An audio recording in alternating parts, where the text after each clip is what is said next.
Are you in the market for a fight stick? Do you like the Madcatz brand but don't want to spend Madcat prices? I got you.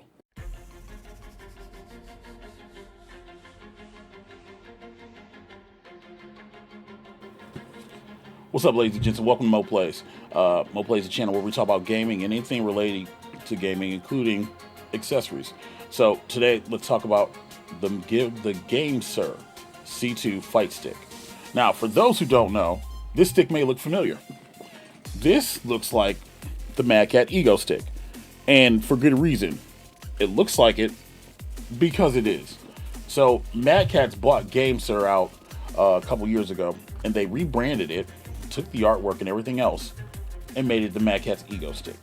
Now, it's still the same stick, same components. Literally, nothing has changed with this stick, except for the price point. Madcatz is charging $200 for this, but you can go on Amazon and pick this up. Right now, I think you can get it for $87 brand new, right?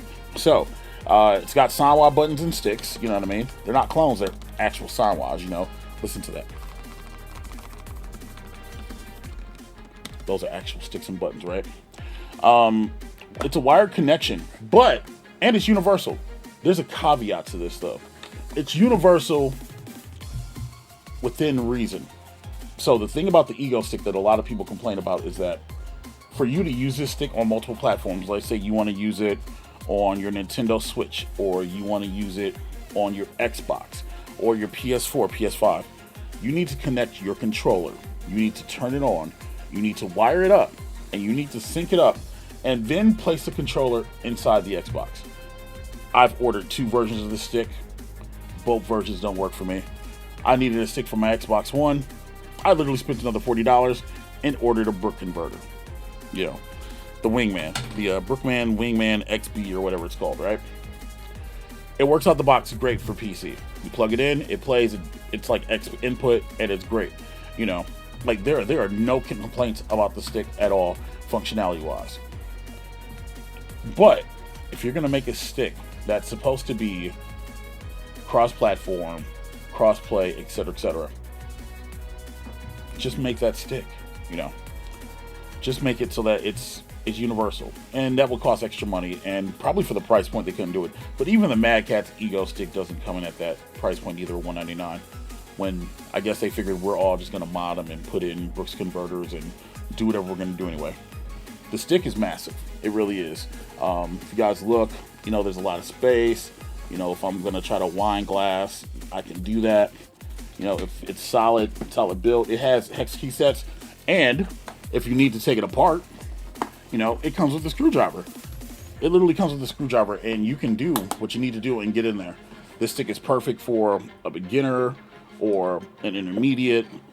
It's great, you know, and it's a single. It comes with a square gate, so out of the box comes with square gate. You can easily swap out the resistor gate, put an octagonal gate, or a circle gate, or a 49 gate, whatever you want to put on it. You can definitely do that.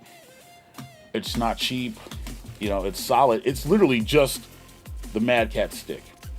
So if you're in the market to get a Madcatz E.G.O stick, this might be your better option. Save an extra $100, spend $40 over to buy a converter for your choice of platform, or $100 and buy just a straight out Brook converter, or take that extra $100 you would spend and buy a Capcom Fighting Collection and a converter and play with this, right? We do a lot of fighting on Smoke Sundays in the back alley 7-Eleven Championship Series, and I genuinely did want a stick for that, and this stick has been amazing. And if you guys seen the short I Can't Control It, I was literally playing with this stick. When it's performing, it performs. The only downside is you need 14 different wires to connect, USB Type-C or USB Mini. So that's something you guys want to keep in mind for the future. But just want to give you guys a quick review of the stick. It's great. That's the only drawback. If you can get past that, then this stick will work perfect for you. Let me know what you guys think. Do you guys think the stick is overrated? Do you think it's good for the price? I'm telling you right now, I can highly recommend this stick if you can get past those drawbacks. $40 is an easy fix, and you literally can get past all the drawbacks, TBH. So I'm invested about $130. So for $130, you can definitely get busy. If you need a stick, Well, you want those Sanwa feels, the Japanese feel, you know, they could have probably added a denser spring, but you can do that as well. Again, these are all modding things that you can do. But let me know in the comments. Did you guys pick one up? Are you thinking about picking one up? Did you need a new stick? Does this help you out? Let me know. Mike Waltrace, thank you guys for watching Mo Plays. Like, share, subscribe, and I'll catch you on the next one. Later.